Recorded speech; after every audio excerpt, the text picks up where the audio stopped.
Мен ошол маалымат уккандан кийин өзүм ошо Атамбаевдин резиденциясына жөнөй баштадым да туурабы. Атамбаевдин резиденциясына өзүм өз ыктыярым менен жөнөй баштадым деп айтпадыңызбы азыр, туурабы? Өзүңүз бардыңызбы же сиз менен дагы чогуу балдар барды беле?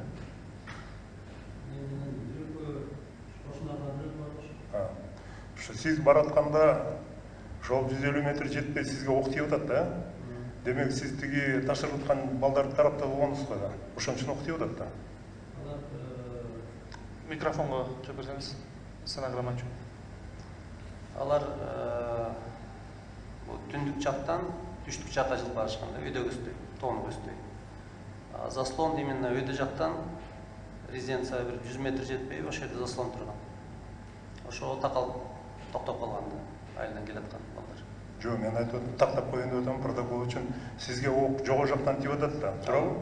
Сиз демек тиги ташырып аткан балдар жакта болгонсуз да.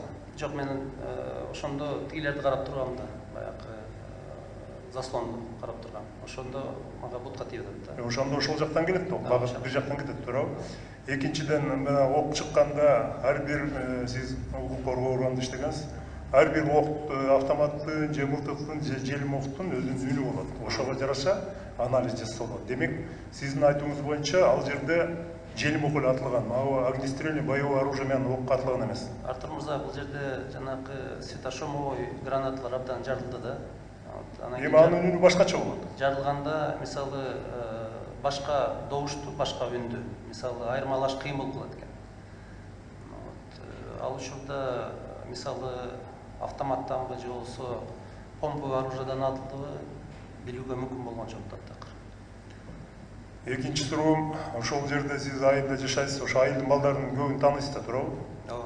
Баарын аты жөнүн мындай бир айтып токтотууга, аттарын айтып токтоого чакырык жасадыңызбы? Эми ал жерде жанагындай болуп атканда кимиси турган жок байкаган жокмун, бирок көбүнчөсү жаш балдар болчу.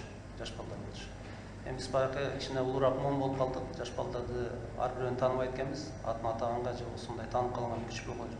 Бирок балдар көп болчу.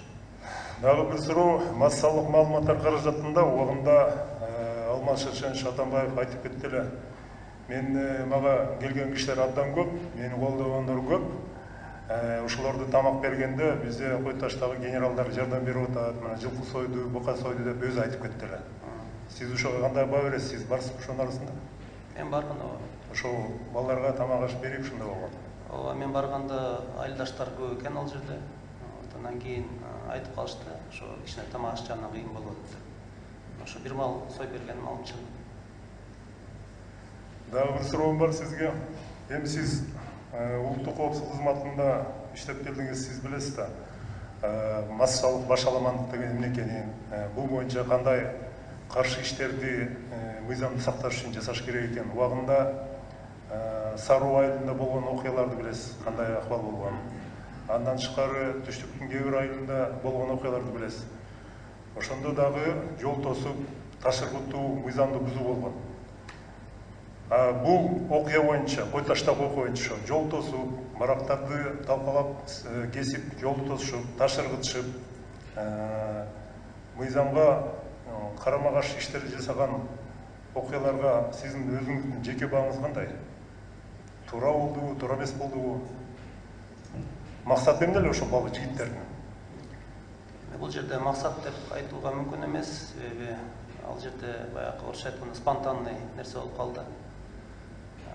Мен бул жерде ачык айтам, эч ким уюштурган жок. Ошол жерде барган балдар өзүлөрү чогулуп, өзүлөрү барып атышты.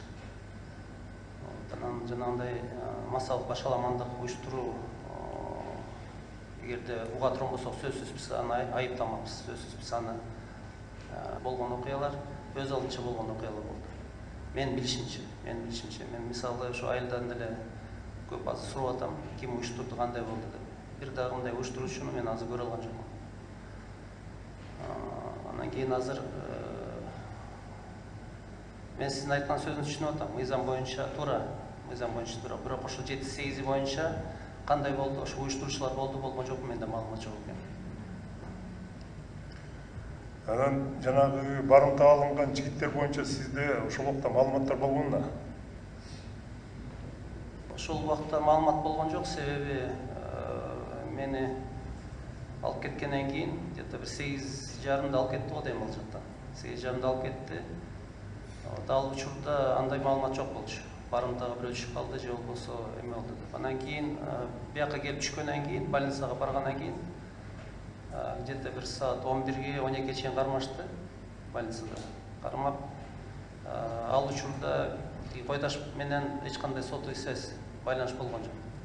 То есть эртең менен саат 6-ларда үйгө алып келишти. Үйгө алып келгенден кийин ошондо уктум, барымтага алынып турган болду. Сиз менен кошо ошол жакта башка жарадар да болгондор болдубу? Мен сурагандай да болгон жокмун чындыгында. Сурагандай да болгон жокмун, себеби эки скорый помощь мындай иштеп атты да. Бир скорый помощь ошол резиденциянын жанынан Койташка чейин алып келип атты. Себеби бер жакта Койташта бетонный плиталар жолду бууп салыштыр. Алар ошол алып келип эле башка скорый помощька жүктөп берип атты.